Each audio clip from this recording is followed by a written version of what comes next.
సంఖ్యాకాండం చదువుతున్నప్పుడు సంఖ్యాకాండం మొత్తాన్ని మనం అర్థం చేసుకోవడానికి 3 భాగాలుగా మనం విభజించుకున్నాం. ఇశ్రాయేలు సీనాయి దగ్గర ఉన్నప్పుడు వారు దేవుడు వాగ్దానం చేసినటువంటి పాలు తేనె ప్రపంచ దేశం కనాను వెళ్ళే విషయంలో ప్రయాణానికి వారు సన్నద్ధులైన విషయం మొదటి భాగంలో చూస్తాం. రెండో భాగంలో సీనాయి దగ్గర నుంచి ప్రయాణం స్టార్ట్ అయ్యి 10వ అధ్యాయంలో వారు ప్రయాణం స్టార్ట్ అవుతుంది. వారు మోయాబు వరకు ప్రయాణం చేసిన విషయం చూస్తాం. అది 21వ అధ్యాయంలో మనం చూస్తాం. అప్పుడు 21వ అధ్యాయము 21 నుంచి మనం మోయాబు మైదానంలో జరిగిన సంగతులు మనం నేర్చుకుంటూ వస్తూ ఉన్నాం. అంటే చివరి అధ్యాయంలో మనం వచ్చాం. మోయాబు మైదానంలో వాస్తవానికి 21వ అధ్యాయంలో ఒక్క నిమిషం, 21వ అధ్యాయంలో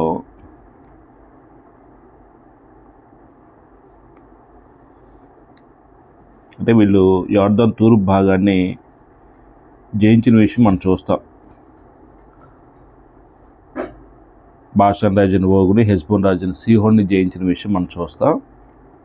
22 నుంచి మనం 24 వరకు బాలాకు బిలాము చరిత్ర మనం చూసాం. 25వ అధ్యాయంలో బిలాము ఇచ్చిన సలహా మేరకు ఇశ్రాయేలు పాపం చేయడానికి కారణమైంది. అది మోయాబు స్త్రీలతో విచరించిన విషయాన్ని మనం చూసాం. 26వ అధ్యాయంకి వచ్చిన తర్వాత ఇశ్రాయేల్ని 2వ మారు లెక్కించారండి. అంటే ఈ పుస్తకాన్ని మనం చదువుతున్నప్పుడు లెక్కించడం అనే మూలపదం నుంచి అంటే ముఖ్యాంశంగా మనం చూస్తూ ఇశ్రాయేల్ని 2 మార్లు లెక్కించినట్టుగా మనం చూస్తాం. 2వ మారు అంటే ఇప్పుడు మొదటిసారి ఎక్కడ లెక్కించారు? సీనాయి దగ్గర. రెండోసారి ఎక్కడ లెక్కించారంటే మోయాబు మైదానం లెక్కించారండి. అంటే మొదటి తరం వాళ్ళందరూ చాలామంది అరణ్య ప్రయాణంలో దేవుని యొక్క వాగ్దానాన్ని నమ్మని వారు ఏమైపోయారంటే అరణ్యంలో రాలిపోయారు. అంటే 2వ తరం వాళ్ళని లెక్కించిన విషయం మనం చూస్తాం. 27వ అధ్యాయంలో సెలోఫేద కుమార్తెల స్వాస్థ్యం గురించి చెప్తాడండి. అంటే ఏ వంశంలోనైనా మగపిల్లలకి తండ్రి స్వాస్థ్యాన్ని పొందుకుంటారు. ఇప్పుడు మగపిల్లలు లేరు, మరి వారి గోత్రాల చొప్పున స్వాస్థ్యం పంచిపెట్టుకున్న తర్వాత మరి ఆ గోత్రం పేరు నిలిచి ఉండాలంటే ఆ స్వాస్థ్యం ఉండాలి. స్వాస్థ్యం ఉండాలి అంటే మగపిల్లలకు ఆ స్వాస్థ్యం ఇస్తారు. మరి మగపిల్లలు లేరు, మరి ఆ స్వాస్థ్యం ఏమైపోద్ది? భూమి మీద వాళ్ళ పేరు కొట్టివేయబడిద్దా? అలా కొట్టివేయబడకుండా ఉండటానికి సెలోఫేద కుమార్తెలకి స్వాస్థ్యం ఇచ్చే విషయాన్ని గురించి మనం దేవుడు చెప్పాడు కొన్ని విషయాలు. అది మనం 27వ అధ్యాయంలో చూసాం. అంటే 28, 29 అధ్యాయాల్లో నియామకాల గురించి మనం నేర్చుకున్నామండి. అంటే దేవుడు ఇశ్రాయేలు ప్రజలకి ప్రత్యేక పండుగ దినాలు ఇచ్చాడు. 9 నియామకాలు మనకి అక్కడ 8 నియామకాల గురించి మనం నేర్చుకున్నాం. 30వ అధ్యాయంకి వచ్చిన తర్వాత ఇశ్రాయేలు మొక్కుబడి చెల్లించే విషయం గురించి చెప్పాడండి. 31వ అధ్యాయంలో మిద్యానులు జయించిన విషయం చెప్పాడు. ఇశ్రాయేలు మిద్యానులు జయించిన విషయం మనం చూసాం. 32వ అధ్యాయంకి వచ్చిన తర్వాత రూబేను, గాదు వీళ్ళు ఏం చేస్తారంటే మాకు మందలు ఎక్కువ ఉన్నాయి కాబట్టి మాకు కొంత భూభాగాన్ని ఇవ్వండి, మేము యొర్దాను తూర్పు భాగంలో ఇక్కడ ఉంటాం, మా సహోదరులు వారి స్వాస్థ్యం పొందుకున్నంత వరకు వారితో కలిసి మేము యుద్ధం చేస్తామని అడిగినప్పుడు దేవుడు మోషేకి అనుమతించాడు. మోషే వాళ్ళకి తూర్పు భాగాన్ని రూబేను, గాదు, మనష్షే అర్థగోత్రం వారికి స్వాస్థ్యం ఇచ్చిన విషయం మనం చూసాం 32వ అధ్యాయంలో. 33వ అధ్యాయంకి వచ్చిన తర్వాత మనం ఇశ్రాయేలు వాళ్ళు రామ్సేస్ నుంచి మనం 3వ వచనం చదివితే మొదటి నెల 19వ దినమున వారు రామ్సేస్లో నుండి అన్నాడు కదా. అంటే రామ్సేస్ నుంచి ఇప్పుడు వరకు మోయాబు వరకు చేసిన ప్రయాణ సంచార క్రమాలు చెప్పాడు. అంటే వారు ఏ ప్రాంతాల మీదుగా వచ్చారో సంచరిస్తూ వచ్చారో ఆ ప్రాంతాల పేర్లు చెప్పాడండి. అంటే అదెందుకంటే ఇది కల్పించిన కథ కాదు, అది యథార్థంగా జరిగింది, వాస్తవంగా జరిగినటువంటి హిస్టారికల్ ఈవెంట్లు అవన్నీ కూడా. అంటే ఏ ప్రాంతం మీదుగా వాళ్ళ ప్రయాణం కొనసాగిందో సంచరించిన క్రమాలు చెప్పాడు, సంచార క్రమాలు. 34వ అధ్యాయంకి వచ్చిన తర్వాత ఇశ్రాయేలు కనాను సరిహద్దుల గురించి మాట్లాడాడు. దేవుడు వారికి స్వాస్థ్యంగా ఇచ్చే భూభాగమైనటువంటి కనాను సరిహద్దుల గురించి మాట్లాడాడు. 35వ అధ్యాయంకి వచ్చిన తర్వాత వాస్తవానికి లేవీలకి స్వాస్థ్యం అంటే ఏమి లేదు, దేవుడని యెహోవా వారికి స్వాస్థ్యం. మరి వాళ్ళు నివసించాలి, ఎక్కడ నివసించాలి? వారికి ఒకవేళ పశువులు ఉంటే ఆ పశువులకి మరి గడ్డి ఎక్కడ, ఎవరు తీసుకోవాలి అనటానికి ఇశ్రాయేలుకి కొన్ని పురాలు ఇచ్చారండి. ఇశ్రాయేలుకి కొన్ని పురాలు ఇచ్చారు. అంటే ఇశ్రాయేల్లోనే మిగిలిన గోత్రాల వారితో పాటే లేవీలను ఏం చేస్తారంటే వారి వారి గోత్రంలో కొన్ని పట్టణాలు ఇచ్చాడు, పురాలు, వాళ్ళు నివసించడానికి. అప్పుడు ఆ పురాల్లో ఉన్నటువంటి భూమి గ్రాసం పశువులకి గడ్డిగా ఉండటానికి దేవుడు అనుమతించాడు. ఆశ్రయ పొలాల గురించి కూడా చెప్పాడు. 6 ఆశ్రయ పొలాలు, యొర్దాను తూర్పు భాగంలో 3, యొర్దాను దాటిన తర్వాత ఇటు పడమర వైపు కనాను భూభాగంలో 3, 6 ఆశ్రయ పొలాల గురించి చెప్పాడు. అది యెహోషువ గ్రంథంలో కూడా ఇంతకుముందు మనం చెప్పుకున్నాం. 36వ అధ్యాయం మనం చదవాలి. అంటే ఈ 36వ అధ్యాయము చిన్న అధ్యాయమే. ఇది ఈ సెలోబేదు కుమార్తెల స్వాస్థ్యం గురించి మళ్ళీ ఒక చిన్న ప్రశ్న వచ్చిందండి. అంటే వాస్తవానికి కుమార్తెలకి తండ్రి ఆస్తిలో హక్కుదారులు, వారికి ఏ గోత్రికులైతే ఒకవేళ మగపిల్లలు లేరో ఆ తండ్రికి కలిగినటువంటి స్వాస్థ్యంలో కుమార్తెల హక్కుదారులు, ఆ భూమి మీద వాళ్ళ పేరు ఉండటానికి, వాళ్ళ వంశం పేరు ఉండటానికి ఇప్పుడు దాన్ని ఎలాగ పరిష్కరించాడు చెప్పాడండి. ఒకసారి చదువుదాం. 36వ అధ్యాయము. ఒక మాట చెప్పాలంటే ఈ అధ్యాయంలో అంటే స్త్రీ యొక్క హక్కుల గురించి మాట్లాడతాడండి.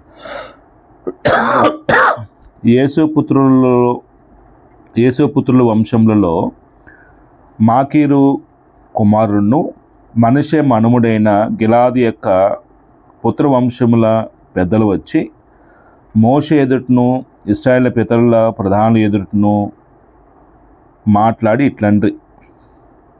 అంటే ఇప్పుడు మోషే నాయకుడికి సహకారులుగా ఇశ్రాయేల్ పెద్దలు ఉన్నారు. పెద్దల దగ్గరికి ఎవరు వచ్చారు అని చూస్తే యూసుఫ్ పుత్రుల నుంచి మాకీరు కుమారుడు అన్నాడండి. మనషేకి ఏమవుతాడు? యూసుఫ్ కుమారుడైన మనషేకి మును మనవడు అన్నాడండి. గిలాదు పుత్ర వంశముల పెద్దలు వచ్చి ఇప్పుడు ఆ మోషే ఎదుటను ఇశ్రాయేల్ పితరుల కుటుంబాల ప్రధానుల ఎదుటను మాట్లాడి ఇట్లండ్రి. ఆ దేశమును 100 చీట్ల చొప్పున ఇశ్రాయేలుకు స్వాస్థ్యంగా ఇవ్వాలని యెహోవా మా ఏలిన వానికి ఆజ్ఞాపించును. అంటే ఇంతకుముందు మనం చెప్పుకున్నాం, ఎన్నో అధ్యాయంలో చూసామండి చీట్లు చొప్పున పంచిపెట్టాలనే విషయాన్ని.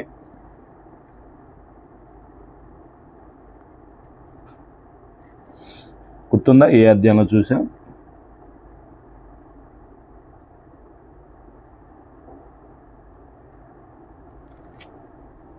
అంటే ఇశ్రాయేలు 12 గోత్రాలు అయితే ఏ భాగాన్ని ఎవరెవరు తీసుకోవాలి అనేది ఎలాగా వారికి దేవుడు దిశానిర్దేశం చేశాడంటే చీట్ల పద్ధతిలోనే అండి. మనకి 32వ అధ్యాయంలో చూడవచ్చు ఆ విషయాన్ని. అలాగనే ఈ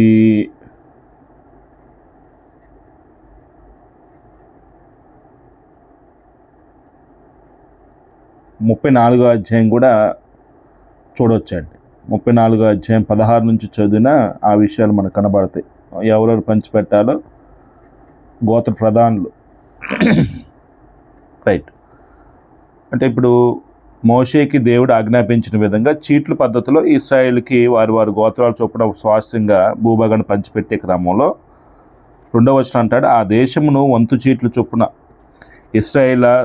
ఇశ్రాయేలుకు స్వాస్థ్యంగా ఇవ్వాలని యెహోవా మా ఏలిన వానికి ఆజ్ఞాపించును. మరియు మా సహోదరుడైన సెలోబేదు స్వాస్థ్యమును అతని కుమార్తెలకు ఇవ్వాలని మా ఏలినవాడు యెహోవా చేత ఆజ్ఞనొందెను. మన 27వ అధ్యాయంలో చూస్తున్న విషయం అదే. దేవుడు ఆజ్ఞాపించాడు ఇవ్వమని, వాళ్ళకి మోషే ఇచ్చాడు. అయితే వారు ఇశ్రాయేలులో వేరువేరు గోత్రముల వారి నెవర్నేను పెళ్లి చేసుకున్న ఎడల వారి స్వాస్థ్యం మా పితల స్వాస్థ్యం నుండి తీయబడి వారు కలుసుకుని వారి గోత్రములతో కలుపుబడి మాకు 100 చీట్ల చొప్పున కలిగిన స్వాస్థ్యం నుండి విడిపోవును. అంటే ఇప్పుడు ఈ సెలోబేదు కుమార్తెలో సపోజ్ ఇతర గోత్రాల వారిని పెళ్లి చేసుకున్నారు అనుకోండి, ఇప్పుడు ఆ స్వాస్థ్యం ఆ గోత్రంలో కలిసిపోతుంది. ఇప్పుడు ఈ సెలోబేదు కుమార్తెలకి వాళ్ళ పూర్వీకుల యొక్క వంశం ఏ భూభాగాన్ని అయితే దేవుడు స్వాస్థ్యంగా ఇచ్చాడో ఇంకా ఆ భూమి మీద వాళ్ళ పేరు ఉండకుండా ఏమైంది, మిగిలిన గోత్రాలతో ఆ స్వాస్థ్యం కలిసిపోతుంది కాబట్టి వాళ్ళ గుర్తులే ఉండవండి. అలా సమస్య వచ్చింది. ఇప్పుడు దాన్ని పరిష్కరించడానికి ఏ స్త్రీలైతే ఉన్నారో ఆ స్త్రీలు వారి గోత్రాలకు సంబంధించిన వ్యక్తులే వివాహం చేసుకొని ఆ గోత్రం యొక్క పేరు అలాగా భూమి మీద నిలిచి ఉండటానికి సొల్యూషన్ చెప్తారండి ఈ అధ్యాయంలో.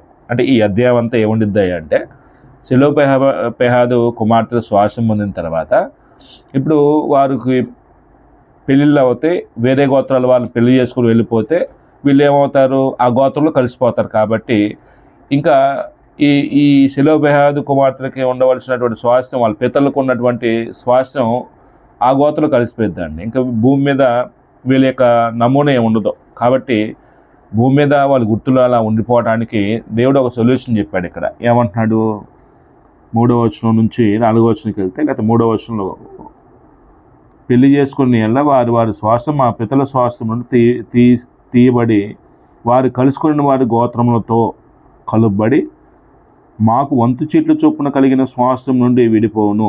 4వ వచనం అంటున్నాడు, ఒక్క నిమిషం. కాబట్టి ఇశ్రాయేలుకు సునాద సంవత్సరము వచ్చినప్పుడు వారి స్వాస్థ్యము వారు కలుసుకున్న వారి గోత్రములతో కలుపుబండు కనుక ఆ వంతున మా పితల స్వాస్థ్యమును తగ్గిపోవుననగా, అంటే ఇప్పుడు వాళ్ళకు ఉన్నటువంటి సమస్య ఏంటంటే, ఏ గోత్రంలోనైతే వీళ్ళు పెళ్ళిళ్ళు చేసుకున్నారో వెళ్ళిపోయి ఆ గోత్రంతో ఏమైపోద్దంటే వీళ్ళ స్వాస్థ్యం కలిసిపోతుందండి. అంటే ఈ గోత్రం యొక్క నమూనా ఛాయలు ఇంకొండవు. అందుకు ఈ విడుదల సంవత్సరం, సునాద సంవత్సరం చూడండి. ఈ సునాద సంవత్సరం వచ్చినప్పుడు వారి స్వాస్థ్యము వారు కలుసుకున్న వారి గోత్రంలో కలుపబడును గనుక ఆ వంతు మా పితల స్వాస్థ్యము తగ్గిపోవుననగా మోషే యెహోవా సెలవిచ్చినట్లు ఇశ్రాయేలుకు ఆజ్ఞాపించి ఇట్లనెను.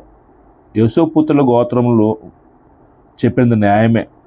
ఇప్పుడు సొల్యూషన్ చెప్తున్నాడు అండి. ఏంటండి సొల్యూషన్ అంటే, యెహోవా సెలోపెహాదు కుమార్తెల గురించి సెలవిచ్చిన మాట ఏదనగా, వారు తమకు ఇష్టలైన వారిని పెళ్లి చేసుకుని వచ్చును కానీ వారు తమ తండ్రి గోత్ర వంశంలోనే పెళ్లి చేసుకునే వాళ్ళను.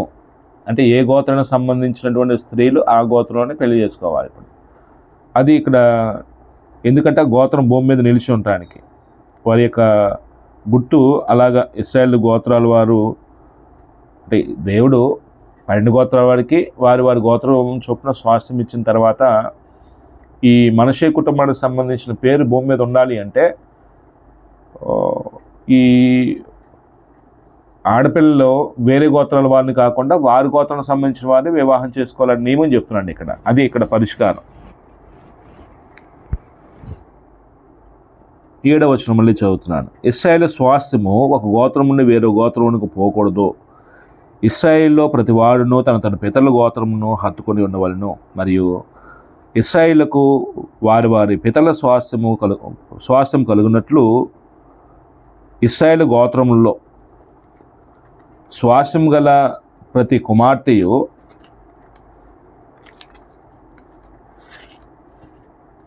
తన తండ్రి గోత్ర వంశంలోనే పెళ్లి చేసుకునేవాళ్ళను. అంటే తమ పూర్వీకులు ఏ గోత్రం సంబంధించిన వారో ఆ గోత్రంలో నుంచే వీళ్ళు వివాహం చేసుకోవాలి తప్ప ఈ ఆడపిల్లలు కలిగినటువంటి వారు ఇతరుల కుటుంబానికి అట్లాగా వివాహం చేసుకోకూడదనే విషయాన్ని ఇక్కడ చెప్తున్నాడండి. అంటే పర్పస్ ఏంటంటే వాళ్ళ వంశం భూమి మీద నిలబడటానికి. అప్పుడు 9వ వచనంలో ఏమంటున్నాడు, స్వాస్థ్యం గోత్రం నుండి వేరే గోత్రమునకు పోకూడదు. ఇశ్రాయేలు గోత్రంలో వారి స్వాస్థ్యం నిలిచి ఉండవలను.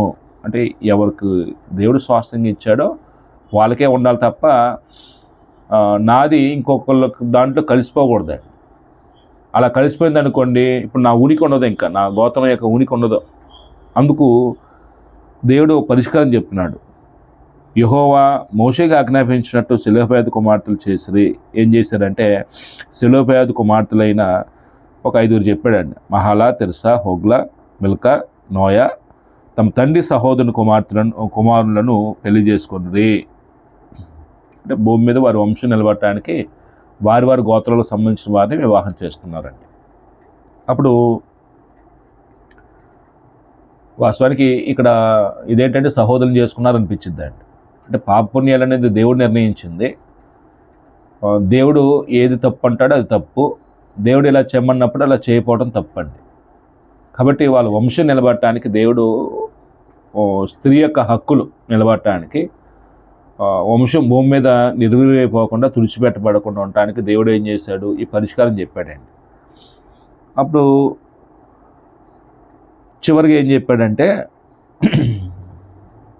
12వ వచనంలో, వారు యోసేపు కుమారులైన మనష్షీలను పెళ్లి చేసుకుంటూ గనుక వారి స్వాస్థ్యము వారి తండ్రి గోత్రంలోనే చేరెను.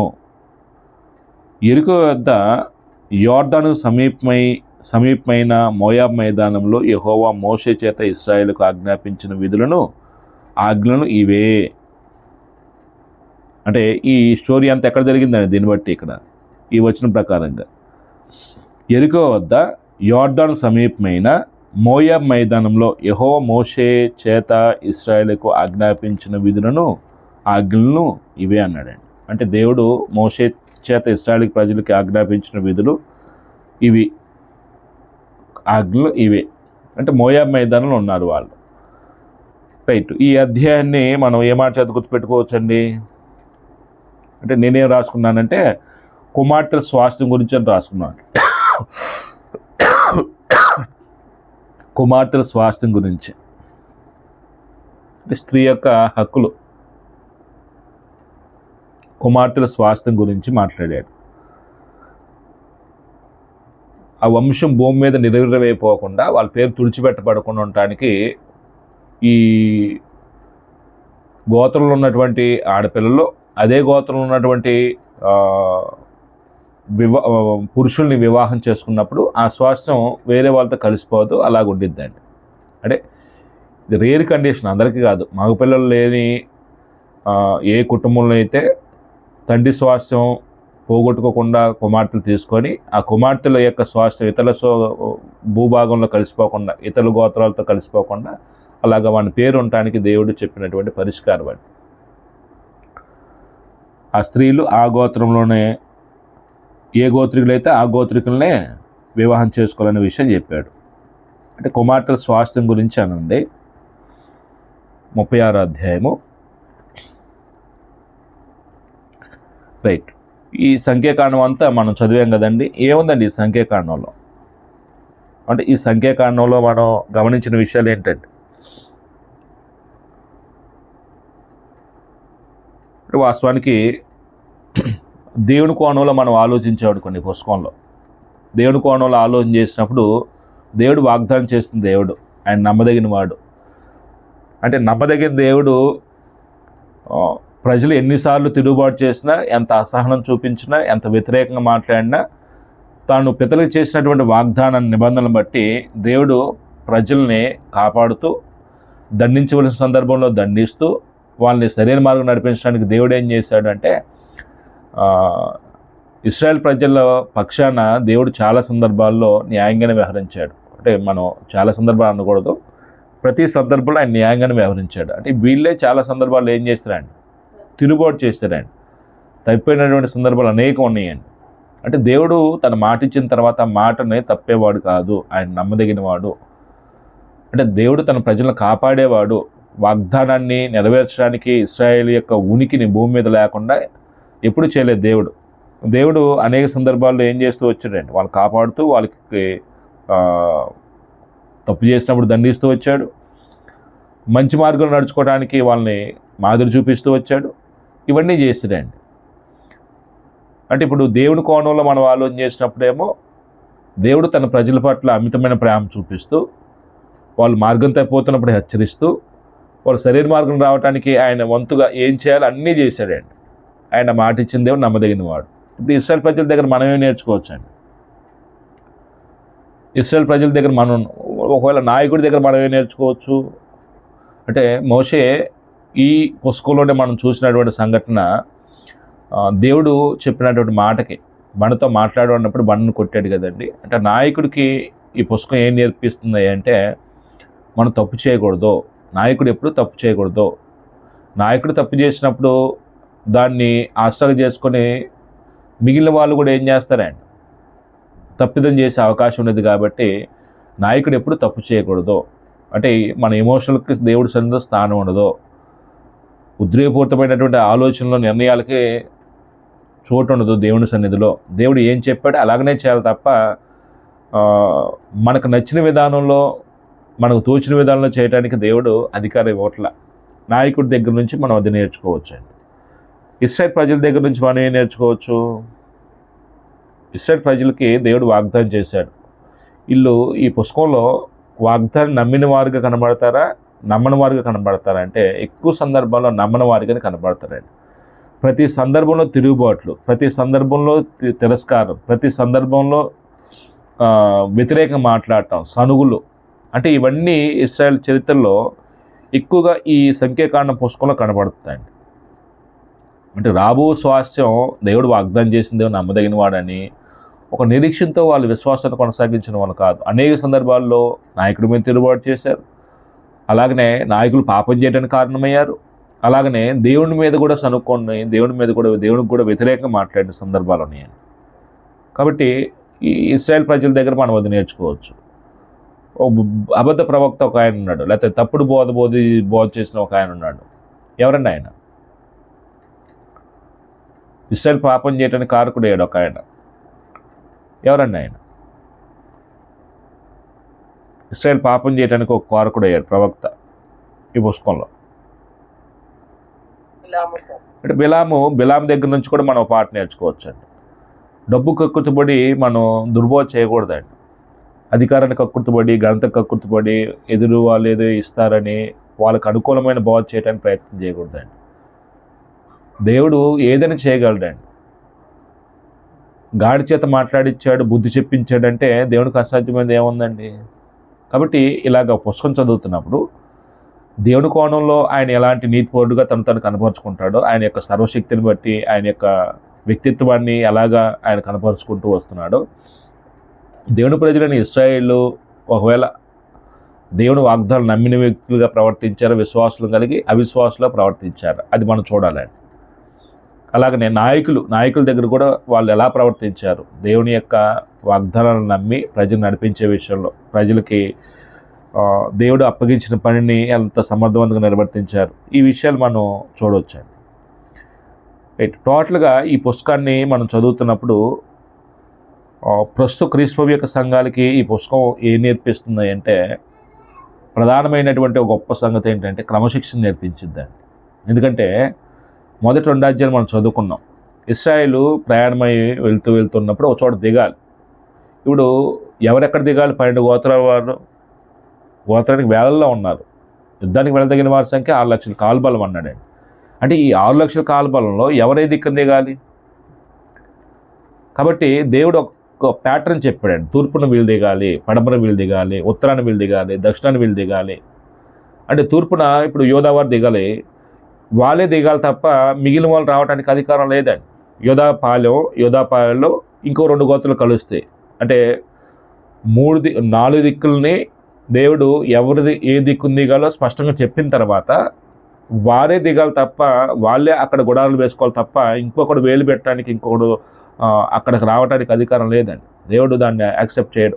దేవుడు నిర్దాక్షిణ్యంగా ఏం చేస్తాడంటే దండిస్తాడండి. ఒకవేళ అలా చేస్తే ఇశ్రాయేల్లో అక్రమం పెరిగితే దేవుడు ఉపేక్షించడండి, సహించడండి. అంటే ఈ పుస్తకం మనకి ఏం నేర్పిద్ది అంటే దేవుడు పరిచర్య చేసే విషయంలో క్రమం కలిగి ఉండాలి.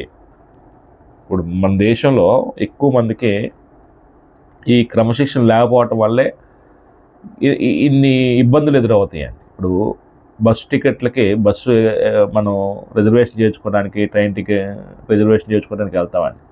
క్యూ పాటించని అంటారు. క్యూ పాటిస్తావా? 2-3 క్యూలు ఉంటాయండి. కొట్టుకొని వస్తారండి. కొన్ని చోట్ల మనకి దేవుని సన్నిధిలో కూడా తొక్కిసలాటల్లో చచ్చిపోతున్న వాళ్ళు ఉన్నారండి. అంటే దేవుళ్ళు దేవతలను వారి సన్నిధిలో కూడా కొంతమంది తొక్కిసలాట చచ్చిపోతున్న వాళ్ళు ఉన్నారండి. అంటే ఇప్పుడు ఎందుకు అలా జరుగుతుంది? క్రమశిక్షణ లేకపోవటం అండి. ఒకరికొకరు తోసుకోవటం, ఒకరు నెట్టుకోవటం, నేను వెళ్ళాలి ముందు, నేను వెళ్ళాలి. అంటే ఈ క్రమశిక్షణ ఉంటే ఇలాంటి అనర్థాలు, నష్టం జరగదండి. కాబట్టి ఇశ్రాయేల్ ప్రజలు దేవుడు వారికి ఏం నేర్పుతున్నాడు ఈ పుస్తకంలో అంటే, నేను పరిశుద్ధుణ్ణి, నా కార్యాలు పరిశుద్ధంగా జరిగించాలి, ఒక క్రమమైన విధానంలో జరిగించాలి. అప్పుడు ఇశ్రాయేల్ ప్రజలకు దేవుని పరిశుద్ధ అర్థం అవ్వాలి. దేవుని యొక్క పరిశుద్ధను సన్మానించే విధంగా దేవుడి కార్యాలు జరిగిస్తూ క్రమం చొప్పున జరిగించాలి. మరి ఇశ్రాయేల్ ప్రయాణం అవుతున్నప్పుడు ఎవరు ముందు వెళ్ళాలి? 12 గోత్రాల వారిలో ఎవరు వెళ్ళాలి? తర్వాత వెళ్ళాలి. దేవుడు ఒక సిస్టమ్ చెప్పాడండి. అంటే అలాగనే చేయాలి తప్ప ఎవరికి నచ్చినట్టు వాళ్ళు ఏం చేయకూడదండి, వెళ్ళకూడదండి. అంటే ఇప్పుడు ముందు ఎవరు ఉండాలన్నారు? యోధాపాలెం అన్నాడండి. తర్వాత గెర్షోను, మెరారీలు. అంటే ఇట్లాగా దేవుడు ఒక సిస్టమ్ పెట్టిన తర్వాత రూబేను, తర్వాత కహాతు పాలెం, ఎఫ్రాయిమీలు, దాను పాలెం, ఇట్లాగా ఎవరు ముందు వెళ్ళాలో, ఎవరి తర్వాత ఎవరు వెళ్ళాలో ఒక ప్యాటర్న్ చెప్పాడండి ప్రయాణ పద్ధతిలో కూడా. అంటే ఎప్పుడు వెళ్ళాలి కూడా దేవుడు ఒక సిగ్నల్ ఇచ్చాడండి. మేఘం పైకి ఎత్తబడినప్పుడు వీళ్ళు ప్రయాణానికి సిద్ధమవ్వాలి. ఎవరు గుడార వాళ్ళు ఏం చేయాలండి? ప్యాక్ చేసుకోవాలండి. మేఘం ముందుకు వెళ్తున్నప్పుడు వీళ్ళు ప్రయాణం ముందుకు సాగిద్దారు. మేఘం ఆగిన చోట వెంటనే ఏమవుతారు? వీళ్ళు గుడారం అక్కడ సెంటర్లో వేసేస్తారు. తూర్పున యోధాపాలెం, పడమర ఎఫ్రాయిం పాలెం, దక్షిణాన రూబేను పాలెం, ఉత్తరాన దాను పాలెం. ఇట్లాగా ఎవరి పాలెం వాళ్ళు ఏం చేయాలి? వాళ్ళు గుడారాలు వేసుకొని అక్కడ నివసించాలి. అంటే ఇదంతా సిస్టమేటిక్గా జరుగుతుందండి. అంటే దేవుని పనులు ఏదైనా ఒక క్రమ పద్ధతిలో జరిగితే దేవునికి మహిమ వస్తాయి. అక్రమంగా ఉండకూడదండి. నేడు సంఘాల్లో ప్రస్తుతం మనం అది మరి వాక్యం అర్థమై చేస్తామో అర్థం కాకుండా చేస్తామో తెలియదు, కానీ మనం ఒక ప్రోగ్రాం నిర్ణయించుకుంటాం. దానికి ఒక టైం పౌడ్ ఉండదండి. 10ంటికి అంటాం, 12 వరకు వచ్చేవాళ్ళు వస్తూనే ఉంటారండి. అంటే మనం నిర్ణయించుకున్నటువంటి టైంకి మనమే పాల్గొనమండి. అది ఒక బలహీనత అండి. అది మరి అది విశ్వాస సంబంధమైన స్థితి కాదా? నాకు మీరే ప్రశ్న వేసుకోండి. అంటే విశ్వాసి ఒక ప్రోగ్రాం మనం ఇలా చేద్దాం ఈ టైంకి అనుకున్నప్పుడు ఆ టైంకి రావటం విశ్వాస యొక్క లక్షణం అండి. వెళ్దాంలే ఇంకా కొద్దిసేపు ఆగి వెళ్దాంలే, అది విశ్వాస యొక్క లక్షణం కాదేమో అనిపించింది. అంటే ముందుగా వచ్చిన వాళ్ళందరూ వాళ్ళ కొరకు వెయిట్ చేయాలి. అది ఎంత క్రమశిక్షణ అండి. అది క్రమశిక్షణ అసలు. అంటే మనం ఒక ప్రోగ్రాం ఒక టైంకి చేద్దాం అనుకున్నప్పుడు ఆ టైంకి రావడం ధర్మం అండి. అంటే ఈ క్రమశిక్షణ మనకు అబ్బదండి అప్పటికీ కూడా. క్రమశిక్షణ కలిగిన వాడే డెవలప్ అవుతాడండి. క్రమశిక్షణ కలిగిన వాడే జీవితాన్ని దేవునికి ఇష్టకరమైన విధాలు మలుచుకుంటాడండి. అంటే ఈ పుస్తకం అంతా మనకి ప్రధానంగా మనం నేర్పించే విషయాలు ఏంటంటే, ఆత్మీయ జీవితంలో క్రమశిక్షణ కలిగి ఉండాలి. దేవుడు తన ప్రజలను కాపాడుతాడు, తప్పు చేసినప్పుడు దండిస్తాడు, మార్పు చెందడానికి అవకాశం ఇస్తాడు, మార్పు చెందితే దేవుడు అంగీకరిస్తాడు. అలాగనే ఆధ్యాత్మిక జీవితం క్రమశిక్షణ ఉండాలి. రాబో స్వాస్థ్యం ఇశ్రాయేలుకి కనాను ఎలాగో మనకే ఒక స్వాస్థ్యం ఉందండి. నిత్య జీవాన్ని, నిత్యరాజ్యాన్ని సదురించుకోవటం దేవుడు మనకు వాగ్దానం చేశాడు స్వాస్థ్యంగా. కాబట్టి దాని విషయంలో కూడా మనం ఏం చేయాలంటే శుభప్రదమైన నిరీక్షణతో భక్తి జీవితాన్ని, విశ్వాస జీవితాన్ని క్రమశిక్షణతో కొనసాగించాలి. కాబట్టి మన విశ్వాసానికి ఏదైనా శ్రమలో ఇబ్బందులు ఎదురైనప్పుడు ఆ శ్రమల వెనకాల దేవుడు ఏదో పాఠం నేర్పుతున్నాడండి. ఆయన మీద గురిగా పెట్టుకొని విశ్వాసాన్ని కొనసాగిస్తే దేవుడు ఆయనే తప్పిస్తాడు. కాబట్టి ఈ పుస్తకాన్ని మనం ఆ కోణంలో అర్థం చేసుకుందాం. అంటే సంఖ్యాకాండం ముగించుకున్నాం, 3 భాగాలుగా దీన్ని విభజించుకున్నాం. ఇది మనసులో పెట్టుకుందాం. ఇశ్రాయేలు సంచరించిన క్రమాలు, వాళ్ళు లెక్కించిన విషయం దీంట్లో కనబడుతుంది. కాబట్టి రెండోసారి లెక్కించినటువంటి సంఖ్య మనం ఈ పుస్తకంలో చూస్తాం. అందుకు ఆ పుస్తకాన్ని సంఖ్య కారణముగా మనం పిలిచారనే విషయాన్ని మనం ఉపోద్ఘాతలు కూడా చెప్పుకున్నాం. ఆసక్తితో ఈ యొక్క పుస్తకాన్ని ఇలా నేర్చుకోవడానికి సమయాన్ని వెచ్చించిన మీ అందరికీ వందనాలు తెలియపరుస్తూ, అంటే ఇప్పుడు ఒకసారి ఒక అవగాహన వచ్చిందని పుస్తకంలో, మనం ప్రతి వచనాన్ని మరీ డెప్త్గా ఏమీ చదవలేదు అనుకుంటున్నాం. అంటే మన స్థాయిలో మనం ఎంతవరకు అవసరం ఆ స్థాయిలో అర్థం చేసుకున్నాం. ఇంకా మీరు పర్సనల్గా చదువుతున్నప్పుడు ఈ విషయాన్ని ఎక్కువ సమాచారం మీరు నేర్చుకునే అవకాశం దేవుడు ఇస్తాడండి. తర్వాత మరొక పుస్తకం నేర్చుకుందామా లేకపోతే ఎట్లా చేద్దాం అనేది మీ అభిప్రాయాన్ని బట్టి మనం ముందుకు వెళ్దాం. మీ అందరికీ వందనాలు తెలియపరచు సహోదరు సమయిస్తూ ఉన్నాను.